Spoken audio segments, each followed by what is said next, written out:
अब मैं जाना चाहूंगा के शर्मा जी के पास। के शर्मा साहब, फिर कम से कम अंतर ऐसा होना चाहिए ना कि वो ब्रॉड डे लाइट दिखाई दे कि क्या ब्लैक होता है और क्या व्हाइट। ये ग्रे की बातें क्यों होती हैं फिर?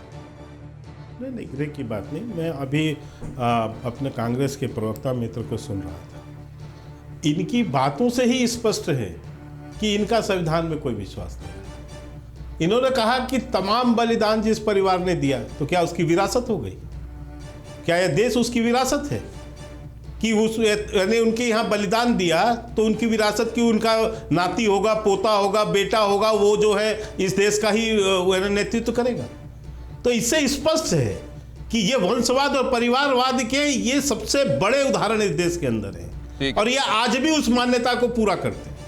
तो ये इनकी स्पष्टता है। देखिए सच्चाई क्या है दिनेश जी, सच्चाई ये है कि ये परिवार जो है, एक परिवार, ये जो पार्टी है एक परिवार के इर्द गिर्द घूमता रहा। ठीक है। और उसी पर उनका कटाक्ष है। उन्होंने स्पष्ट किया किसी की योग्यता है परिवार के अंदर में तो निश्चित तौर से वो सामने आएगा।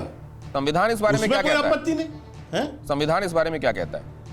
नहीं, संविधान के प्रश्न, लोकतांत्रिक मूल्यों जो हैं, लोकतांत्रिक जो मूल्य हैं उसमें विरासत नहीं है।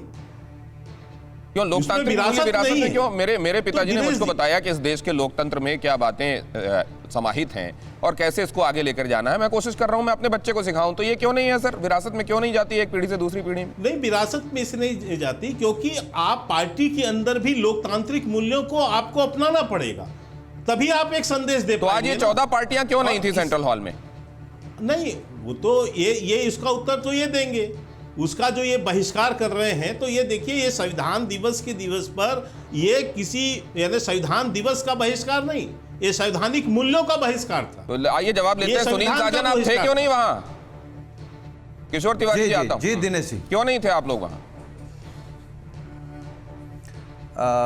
देखिए, मैं सबसे पहले तो आपको धन्यवाद दूंगा कि बहुत महत्वपूर्ण मुद्दे पर आप डिबेट कर रहे हैं और देश के सामने इस बात की बहस होनी चाहिए कि आखिर संविधान किसको पसंद है और किसको पसंद नहीं है।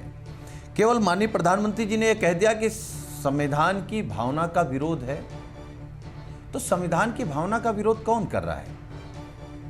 एक साल से देश का अन्नदाता धरने पर बैठा है। 700 ज्यादा से मैं ये कह रहा हूं कि संविधान दिवस के सम्मान में ये कार्यक्रम। सर आप वहां क्यों नहीं थे? सर शुरुआत में ये बता दीजिए, फिर आप जो इसके साथ जोड़ना है जोड़ दीजिएगा, मैं सुनूंगा। हम इसलिए नहीं थे क्योंकि वहां जो संविधान की बात कर रहे थे वो 1% भी संवैधानिक पद पर तो हैं, लेकिन उनका आचरण संवैधानिक नहीं है। अगर आचरण संविधान क्या देता हमें? ये आपने बहुत महत्वपूर्ण बात कही है सर, इसका जवाब यहीं लेना पड़ेगा, नहीं तो ये बात खो जाएगी। के शर्मा जी इसलिए नहीं थे वहां। आ रहा हूं सर, आ रहा हूं आपके पास। के शर्मा जी जल्दी से।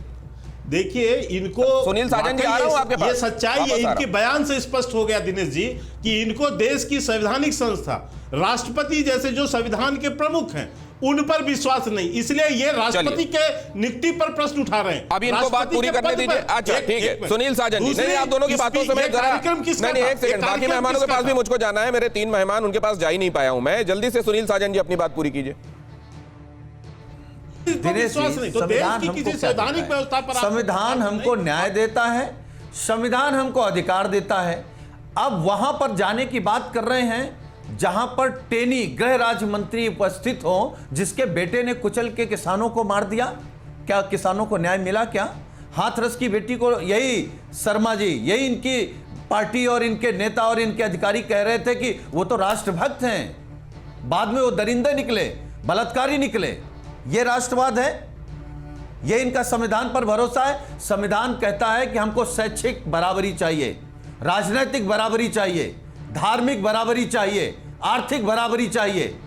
संविधान ये नहीं कहता अडानी को 7 साल में एशिया का सबसे बड़ा आदमी बना दें मोदी जी। ये संविधान कहता है? लेकिन सवाल ये है, संविधान ये कहता है, सवाल ये है कि उत्तर प्रदेश में करेगा, कौन करेगा? उत्तर प्रदेश में सुनील साजन जी, मुझको आगे जाने दीजिए। जनता करेगी। जानकार भी है जस्टिस SR सिंह साहब, रेफरी कौन बनेगा? कौन चल रहा है संविधान के हिसाब से और कौन नहीं? सीटी कौन बजाएगा सर? रेफरी तो आजकल पत्रकार लोग बन गए हैं। अच्छा। लेकिन जो विषय है कि क्या राजनीतिक डेमोक्रेटिक पार्टियां जो हैं उसमें वरासत का नियम लागू होता कि नहीं। तो ये सभी लोग जानते हैं कि संपत्ति में तो वरासत लागू होती है, लेकिन डेमोक्रेटिक जो संविधान में डेमोक्रेसी का नियम है, उसमें अगर ये वरासत का नियम लागू हो जाए तो डेमोक्रेटिक पार्टी नहीं मानी जाएगी वो। अब ये दूसरी बात है कि भाई ठीक है, उनके जो एक नेता होता है, पार्टी का बड़ा नेता होता है, उसके फॉलोअर होते हैं, उसके पीछे चलते हैं, तो वो वरासतन एक तरह का प्रैक्टिकली मान लेते हैं। लेकिन ये वरासत वाला सिद्धांत राजनीतिक पार्टियों में नहीं लागू होता। आपके व्यक्तिगत आपकी संपत्ति है, प्रॉपर्टी है, उसमें तो लागू होता है, ये नहीं लागू होता। दूसरी बात कि जो आज संविधान दिवस के अवसर पर जो कुछ राजनीतिक पार्टियों ने बाइकआउट किया स्पीकर के आमंत्रण में, इसको मैं उचित नहीं मानता।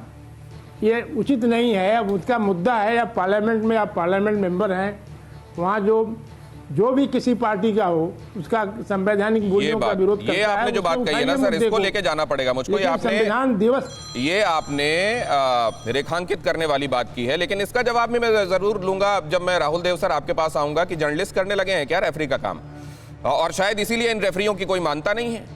परवाह देश की, सोमवार से शुक्रवार रात 10 बजे TV9 भारतवर्ष पर। देश बनता है अपने नागरिकों से, ऐसे नागरिक जो अधिकार के साथ कर्तव्य पर भी ध्यान दें, जो सच्चाई का आदर करें लेकिन असत्य से लड़ना भी सीखें, जो सिर्फ जानकार न बने बल्कि जागरूक भी रहें। इस काम में TV9 डिजिटल है आपका मददगार लगातार, ताकि आप भीड़ का हिस्सा न बने बल्कि राह दिखाएं भीड़ को। देखते रहिए TV9 डिजिटल।